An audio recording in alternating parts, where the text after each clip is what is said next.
Okay, so this is perhaps the most exciting book that I want to talk about, but I don't want to talk about it too long because I'll just explain everything about the book. And I have talked about this book and um, asked people to read it. I basically exhorted people to read it, recommended people read it, and it's just simply Amusing Ourselves to Death by Neil Postman, Public Discourse in an Age of Show Business.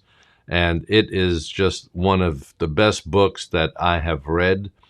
I've read it perhaps 5 times, either on paperback or on Kindle, and then I've listened to it. I can't count. I don't know, maybe 10 times. I've listened to the book while driving somewhere and just always picking up other nuggets and then hearing things like they're said for the first time. I don't understand it, but it just goes to show you don't get everything when you listen to it or read it one time. And a good book is always something you read more than once. Something that he said, I think, was the first time I read the book that grabbed me. He said, "Words cannot guarantee their truth content. Rather, they assemble a context in which the question, is this true or false, is relevant." And Postman really likes epistemology. That is how we know what we know. It's one of the things that he really enjoys talking about. And he really enjoys reading and what reading did for our culture. Here's this other statement. He says, to understand the role that the printed word played in providing an earlier America with its assumptions about intelligence, truth, and the nature of discourse, one must keep in view that the act of reading in the 18th and 19th centuries had an entirely different quality to it than the act of reading does today.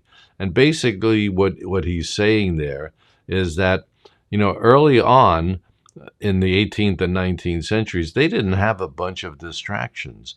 And reading was something that people did because it was important for them to do. There was no other way to gain knowledge. And that's one of the things that Postman talks about in his book. And I'll just talk about this briefly because I can't go into too much detail. The advent of the printing press, it was in the 1500s, if I'm not mistaken, that Gutenberg invented or developed movable type, that you could have a printing press and begin to print different books. Well, not only did the Bible get to be printed thousands, tens of thousands of times, but also every other subject that was known at the time suddenly had the ability to have a book. And people, the average person, if they could afford it, could buy a book on astronomy.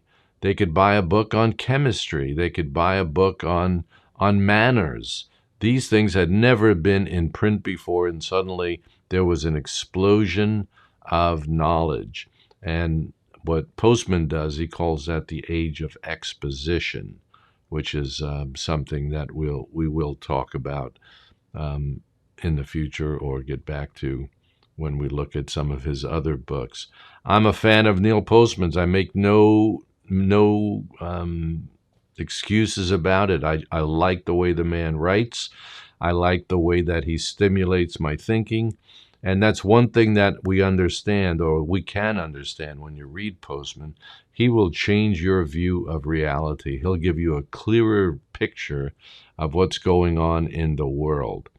And I'll close with this. We'll close out with this last one here. He said, toward the end of the 19th century, for reasons I am most anxious to explain, the age of exposition began to pass, and the early signs of its replacement could be discerned. Its replacement was to be the age of show business. And that's quite a shock when you think about it, that the age of show business is the one that really takes over from the age of exposition. And it had to do with the advent of photographs, advertisements, and later on television, which is really what spurred Neil Postman to write this book, Amusing Ourselves to Death. So I can't give a strong enough recommendation for you to go out and get this book. It is just such an important book for you to read. public discourse in an age of show business that is amusing ourselves to death. And yeah, listen, if you want to study this book together, read this book together, I can set up my Apologetics for the Rest of Us page where we can have a discourse on this, or we can set up some kind of study group and talk about it where you can make comments and we can get into this. We can make that page private and do that if that's something that you would be interested in. I had two people who were interested in it several months ago, but we never got off the ground. I was waiting for more people to be excited about doing something like this. Maybe this will be your summer reading. Amusing Ourselves to Death by Neil Postman. I trust you go out and you get the book, and it's something that will help you understand the nature of reality.